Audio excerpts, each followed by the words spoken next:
Assalamu alaikum wa rahmatullahi ta'ala wa barakatuhu. Inna alhamdulillah, nahmaduhu wa nasta'inuhu wa nastaghfiruhu wa na'udhu billahi min shururi anfusina wa min sayyiati a'malina. Ma yahdihillahu fala mudilla lahu wa man yudlil fala hadiya lahu. Wa ashhadu an la ilaha illallah wahdahu la sharika lahu wa ashhadu anna Muhammadan abduhu wa rasuluhu. Il n'y a de Dieu que Dieu, créateur des cieux, de la terre et de ce qui existe entre eux. Celui qui existe sans début et qui existe sans fin. Il a la transcendance absolue dans les cieux et sur la terre.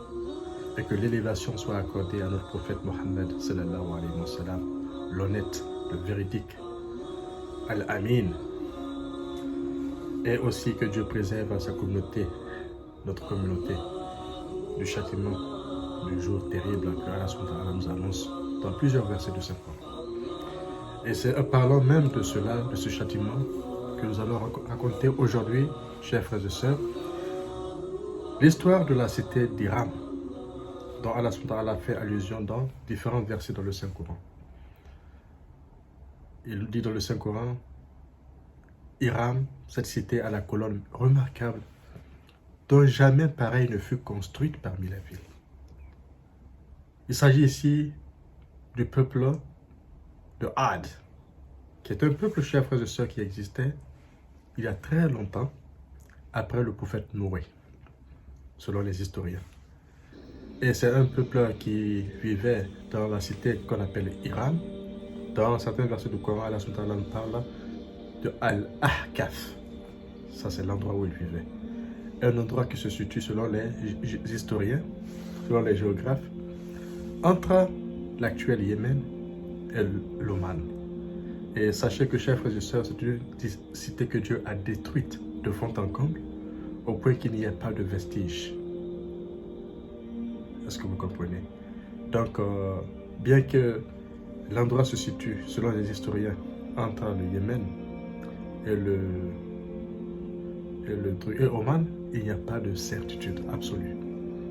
Mais on s'en tient à cela parce que tout simplement, ce peuple était sûrement un peuple arabe. Ça, il n'y a aucun doute là-dessus.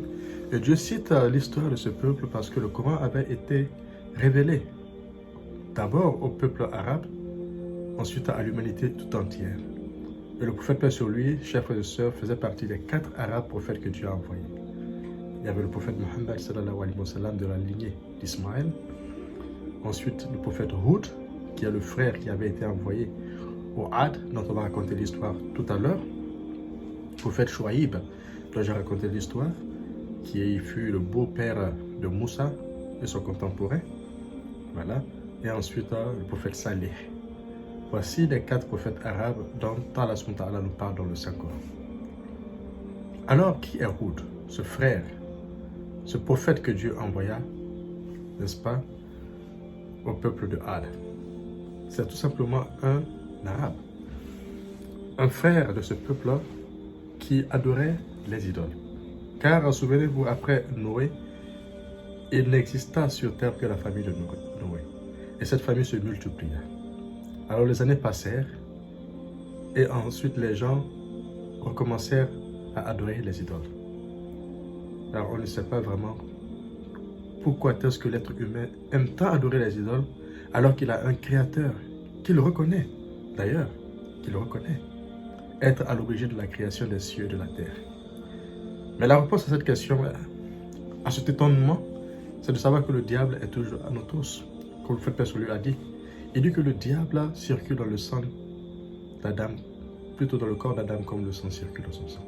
Et le diable a promis à Allah subhanahu wa ta'ala, il dit que comme tu m'as fait sortir du paradis, je me placerai devant eux, derrière eux, à leur gauche et à leur droite, afin de leur enjoliver les choses dans ce bas monde. Pour qu'au jour de la résurrection, que je ne rentre pas seul en enfer, mais que je rentre avec le maximum de personnes. Et Allah a dit que je remplirai l'enfer des hommes et des génies. C'est un décret que Dieu a pris. Et il dit qu'il l'accomplira, car Dieu tient toujours sa promesse. Il remplira l'enfer des hommes et des génies. Donc on s'achemine vers cet objectif d'Allah subhanahu wa ta'ala qui a assigné un terme à toute chose. Alors, le peuple de Ad, comme je disais, mes chers frères et sœurs, adorait les idoles. Et quand Ad est venu pour leur parler, pour les avertir, il dit, croyez en Allah subhanahu wa ta'ala seul. Ne lui associez quoi que ce soit. Il dit, je ne vous demande pas de salaire. La preuve que je suis sincère et que je suis un messager est que je ne vous demande pas de salaire. Je ne cherche pas la chefferie, je ne cherche pas la richesse. Mon salaire n'incombe qu'à Allah subhanahu wa ta'ala. La seule chose que je vous recommande, dont je vous avertis, et c'est pour votre propre intérêt, c'est d'abandonner les idoles et d'adorer Allah subhanahu wa ta'ala. Car Dieu pardonne tous les péchés, sauf le shirk. Le shirk ou l'associationnisme est une injustice énorme, chers frères et sœurs. Associer Allah subhanahu wa ta'ala, qui est le créateur des cieux, de la terre, qui est notre créateur, qui nous a créés dans la forme la plus harmonieuse, qui nous a donné notre subsistance par des voies insoupçonnées, qui assure notre subsistance, dans cela qu'il est le Rab, le Seigneur, alors c'est être ingrat, c'est être injuste que d'associer Allah subhanahu wa ta'ala à une autre divinité. Alors c'est ce langage que tint Hud, à l'instar de ses prédécesseurs, de ses dévanciers prophètes, tels que Noé, quelques chiites, tels que Idriss. Mais son peuple ne l'écouta pas. Et la remarque, chers frères et sœurs, qui est commune à tous ces peuples désobéissants est que c'est les notables, les personnes riches, la classe sociale la plus élevée qui s'érigent toujours contre les prophètes. Parce que tout simplement c'est contre leur intérêt. Eux, ils visent l'intérêt mondain, la richesse. À travers ces idoles, certainement, ils se font de l'argent, du commerce, comme ce fut le cas au temps d'Abraham. Les gens vendaient le commerce, les idoles. Même au temps du prophète, paix sur lui, les gens faisaient du commerce avec les idoles. Donc, voir quelqu'un qui s'oppose à ce système est vraiment un danger, est une menace. Et cette personne doit être enlevée sur le chemin. C'est à cela que Machiavel dit « la fin justifie les moyens ». En politique, et ça c'est la politique de l'époque, basée certainement sur un système fondé sur l'idolâtrie. Donc c'était une forme de politique qui amenait les gens à écarter de leur chemin toute personne qui venait contre le système économique de l'époque, contre le système politique de l'époque qui était fondé essentiellement sur l'idolâtrie. Donc au-delà de l'aspect spirituel, il y avait aussi des avantages pécuniaires, économiques que les gens recherchaient. Alors, Ad a parlé, plutôt, Hud a parlé. Il s'est exprimé à son peuple. Il leur a parlé avec un cœur franc. Il leur a dit que je suis le messager de Dieu. Et comme réponse, son peuple trouva à dire, et surtout les notables de ce peuple, mais qui es-tu toi, Hud, pour nous dire d'abandonner la religion de nos ancêtres? Mais qui es-tu? On ne croit pas en ton message, hein? Et d'ailleurs, tu es en train de mentir sur Dieu en disant que Dieu t'a envoyé comme messager, alors que c'est faux. Et tu racontes vraiment des sottises, des bêtises. Ce que tu dis ne tient sur absolument rien. D'ailleurs, tu dis que après la mort, il y aura la résurrection des morts. D'abord, on ne croit pas à la résurrection des morts. C'est le temps qui nous fait périr. Les peuples se succèdent. Quand on meurt, c'est fini. Donc pour eux, ce bas monde, c'est au fait la fin. Donc il est important pour eux, n'est-ce pas, de jouir de ce bas monde. Comme ils le veulent. Parce qu'ils ne croient pas qu'un jour, ils vont rendre compte à Allah subhanahu wa ta'ala. Ils ne croyaient pas qu'un jour, ils allaient rendre compte à Allah subhanahu wa ta'ala. Et jusqu'à aujourd'hui, on a, n'est-ce pas, cette même mentalité au sein des peuples qui jouissent des plaisirs du siècle. Pourquoi siècle? Parce que quand on regarde très bien, rares sont ceux-là qui font 100 ans sur la terre. Donc les générations se succèdent, les peuples se succèdent. Mais le temps qu'ils font sur la terre, c'est comme une étincelle. C'est rapide, un clin d'œil. Pour Allah subhanahu wa ta'ala, le temps que nous vivons sur terre n'a absolument pas d'importance. C'est pourquoi Dieu ne se presse pas. Dieu est longanime. Il est sage. Et ce qui fait vraiment, ce qui est ridicule est que l'être humain oublie. Sinon, combien de peuples ont été châtiés? Combien de peuples? Mais jusqu'ici, on ne tire pas les leçons, les enseignements. Et le peuple de Ad n'a pas tiré les enseignements de ce qui est arrivé au peuple de Noé, avec le déluge, Allah subhanahu wa ta'ala a exterminé tous ceux qui existaient à l'époque, sauf la famille de Noé.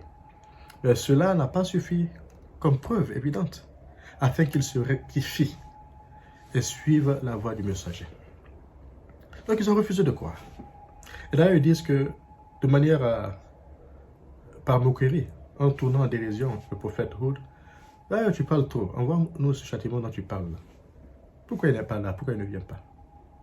Et lorsqu'ils ont appelé le châtiment, traitant leur prophète Hud de menteur, en disant même que peut-être que c'est une de leurs divinités qui a au fait rendu fou Hud. C'est pourquoi il s'exprime de la sorte, il raconte des bobards. Donc Hud, exténué, fatigué, a dit à Allah subhanahu wa ta'ala, oh mon Seigneur Allah subhanahu wa ta'ala, il me traite de menteur. Vraiment défend ta religion. Et c'est cette même parole, n'est-ce pas, de quasi-désespoir. Ce n'est pas un désespoir, mais c'est une façon de dire, franchement, je suis fatigué. Les prophètes ont appelé à Allah subhanahu wa ta'ala. Noé même a dit à Dieu, il dit, ne laisse pas d'injustes sur la terre, sinon ils vont égarer des bonnes personnes. Il dit, détruis tous ceux qui sont injustes. Donc, c'est ces invocations que très souvent les prophètes ont fait. Hud aussi ne fit pas exception. Il était exténué, il était fatigué. Il a demandé à ce que Dieu vraiment intervienne. C'est ainsi que la chasseresse a commencé, chers frères et sœurs, à toucher cette cité d'Iram, aux colonnes remarquables, parce qu'ils construisaient des palais, des édifices très grandioses, de manière frivole. C'est-à-dire qu'ils n'avaient pas besoin de ça, mais ils le faisaient juste pour se montrer.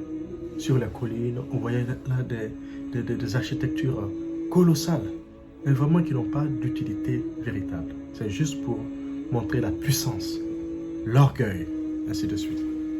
Donc la sécheresse tapa ce peuple, cette cité, parce que c'était une cité qui était basée sur l'agriculture. Donc le mode économique de l'époque était l'agriculture. Il n'y avait pas d'eau, il n'y avait pas de pluie. Et ça, c'était Dieu qui l'a fait. Dieu a envoyé la sécheresse pendant 3 ans, selon les historiens, afin de les amener à croire. Car c'est ce que Dieu fait. Dieu ne châtie pas du tic au tac, il est si généreux. Il est Al-Karim. Malgré la désobéissance de l'homme, Dieu lui donne du temps, du répit. Donc Dieu a envoyé la sécheresse pendant 3 ans pour voir si avec la souffrance, ils allaient revenir vers Allah subhanahu wa ta'ala. Et c'est la même chose que Dieu fit avec Moïse. Si vous vous rappelez de l'histoire de Moïse que j'ai racontée, Dieu a envoyé 9 signes. Plusieurs signes, n'est-ce pas, au pharaon. Les sauterelles, les poux, le Nil qui est devenu rouge, qui a eu la couleur du sang, qui a pris la couleur du sang plutôt, ainsi de suite. Tout ça, c'était pour amener le pharaon à revenir à Allah subhanahu wa ta'ala, à faire montre d'humilité et à accepter le message. Alors, le peuple de Hud également a subi la même chose. La cité d'Iram a subi cette sécheresse pendant 3 ans. Mais cela ne poussa pas ce peuple à revenir à Allah subhanahu wa ta'ala. Au contraire, ils se rendirent auprès de leur divinité, implorer leur divinité afin que celle-ci puisse faire descendre la pluie. Et Allah subhanahu wa ta'ala, qui est le plus grand stratège, les laissa, n'est-ce pas, s'enliser dans leur illusion, jusqu'à ce que le ciel, selon, n'est-ce pas, Muhammad ibn Ishaq ibn Yassar, il rapporte que, alors, le ciel, il est apparu dans le ciel un nuage. Le ciel a parlé. Voulez-vous un nuage blanc, rouge ou noir? Ça, c'est au fait pour la qualité de la pluie qu'ils devaient recevoir, parce qu'ils s'attendaient à une pluie. Et ils ont répondu, on veut vraiment un nuage noir. Et ils s'attendaient, chers frères et sœurs, à une pluie, afin de pouvoir reprendre leur activité économique. Et quand le nuage approcha, noir comme ils l'ont voulu, alors ils se rassemblèrent en dessous de ce nuage, se réjouissant, en disant enfin la pluie après 3 ans de sécheresse. Ils ne se doutaient pas de ce qui allait arriver, alors que c'était le châtiment qu'ils avaient appelé. Alors, chers frères et sœurs, Dieu nous dit dans le Saint-Coran, qu'il châtia ce peuple, le peuple de Had, pour n'avoir pas cru à Hud, le message de Hud, par un châtiment d'un vent mugissant. c'est-à-dire un vent impétueux et mugissant, à cause du bruit de ce vent, qui est venu pendant 7 nuits et 8 jours. Donc pendant 7 nuits et 8 jours, ce vent soufflait de manière consécutive, c'est-à-dire les jours étaient consécutifs. Donc c'était un vent glacial, puissant, qui au fait soulevait ce peuple, les Hades, qui étaient considérés comme étant des géants, des gens très puissants, et se vantaient d'ailleurs de leur puissance, en posant la question de manière pour ridiculiser, qui est plus fort que nous? Parce que Dieu leur avait donné la puissance, la force physique, la taille. Et Dieu dit, mais ne savent-ils pas que celui qui les a créés était plus fort qu'eux? Ça, c'est la réponse que Dieu leur a donnée dans le Saint-Coran. Donc, ce vent puissant et mugissant qui croyait être une pluie bénéfique, chers frères et sœurs, les soulevait comme des palmiers évidés. C'est-à-dire que le vent arrachait leur tête. Donc, détachait leur tête de leur corps, tellement qu'il était puissant, en les faisant monter et descendre, écrasant leur tête. Donc, ils étaient à même le sol comme des souches de palmiers évidées. C'est un peu la description que Dieu donne. Des souches de palmiers évidées. Et les vieillards, les enfants qui se cachaient également dans les grottes, là où ils pouvaient se cacher, chers frères et sœurs, le vent glacial alla les trouver là-bas. Et ils moururent du vent glacial. Personne ne fut exempté, aucun survivant, à part la famille de Houd, et ceux que Dieu a voulu choisir, ceux qui ont suivi le messager, qui, eux, se sont réfugiés dans quelque part, dans une grotte. Et Allah les a sauvés, parce que Dieu sauve toujours les croyants, en pareilles circonstances. Donc c'est comme ça que Dieu a châtié le peuple de Had, ce peuple qui vivait dans cette cité, belle, somptueuse, au point qu'il n'y eut pas de vestiges. C'est-à-dire que aucune trace. C'est une cité que Dieu a détruite. Et il paraît que les vents du désert ont enseveli la cité. Tout récemment, des historiens disent avoir découvert l'endroit géographique où se situait la cité. Et pour ce faire, ils ont dû creuser, comme on le fait avec les fouilles archéologiques, pour découvrir à partir d'un satellite, parce qu'il y a un chercheur qui a demandé à la NASA, de prendre les photos à partir du satellite de cet endroit qui est situé entre le Yémen et l'Oman, car pour lui, c'est l'endroit où existait la cité d'Iraïm. Donc, on a vu les traces de routes qui existaient. Ensuite, les éléments archéologiques, n'est-ce pas, les vestiges qu'utilisaient ces personnes, telles que leur tradition alimentaire, comment ils mangeaient, avec quoi ils mangeaient, et ainsi de suite. Mais on dit toujours Allah ou Allah, seul Dieu sait si c'est là-bas. Voilà, si c'est là-bas exactement que la cité d'Iram existait. C'est pour dire que Dieu dit, il pose la question de savoir, est-ce qu'il y a, vous voyez un vestige? Vous voyez des vestiges de cette cité? Parce que Dieu a détruit la cité. Et comme cette cité, il y a plusieurs cités que Dieu a détruites. Et on les appelle les cités détruites. Telles que la cité de Salé. C'est la même chose, Dieu a détruit cette cité.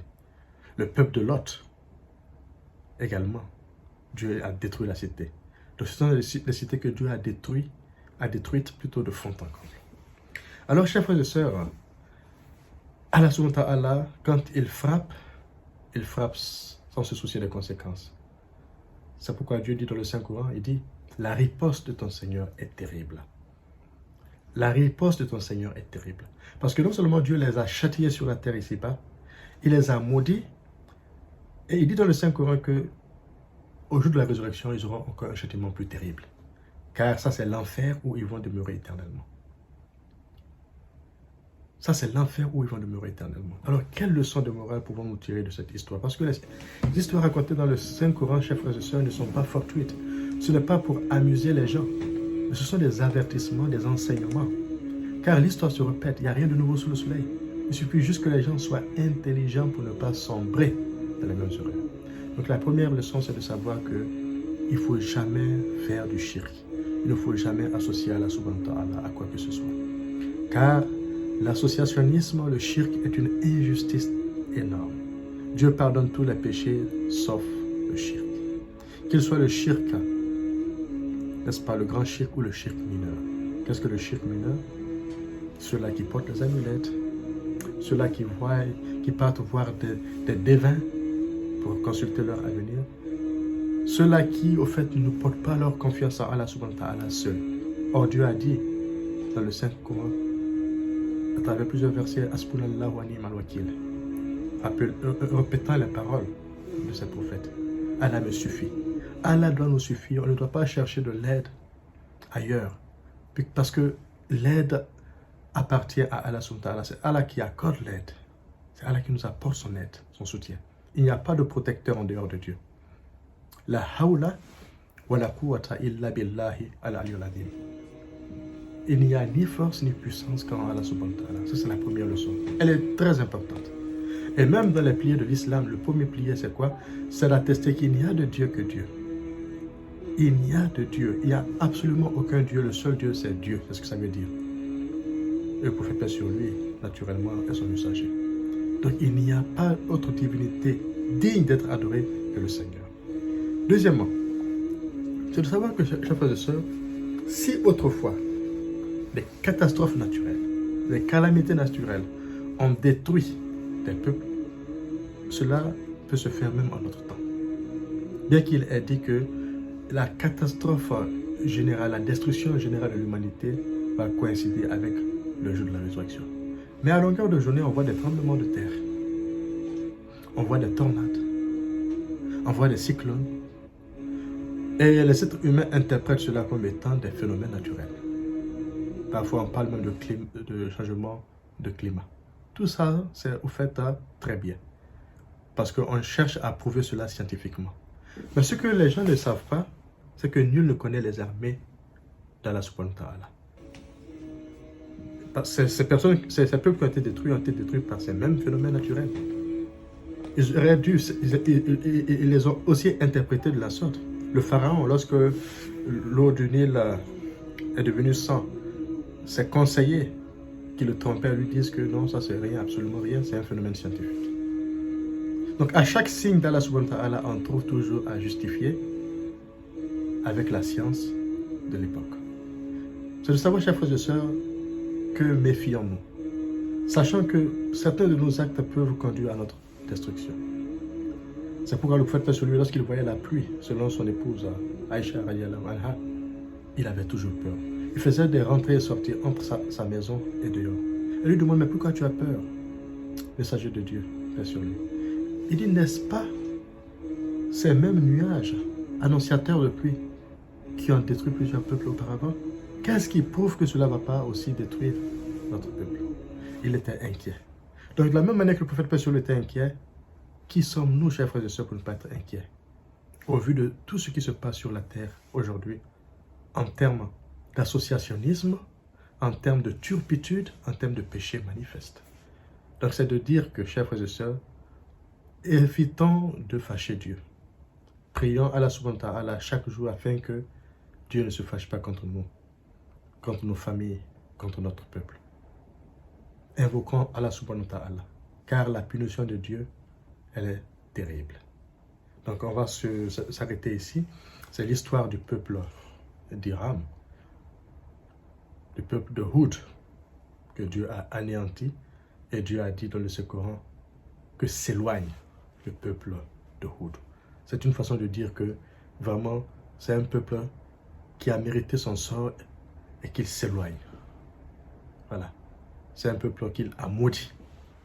C'est-à-dire que Dieu a parlé de plusieurs peuples. Quand il les a châtiés, il dit, loin de là les peuples, le peuple de Lot, loin de là le peuple de Noé, loin de là le peuple de Houd. Donc on se dit à la prochaine. Assalamu alaikum wa rahmatullahi ta'ala wa barakatuh.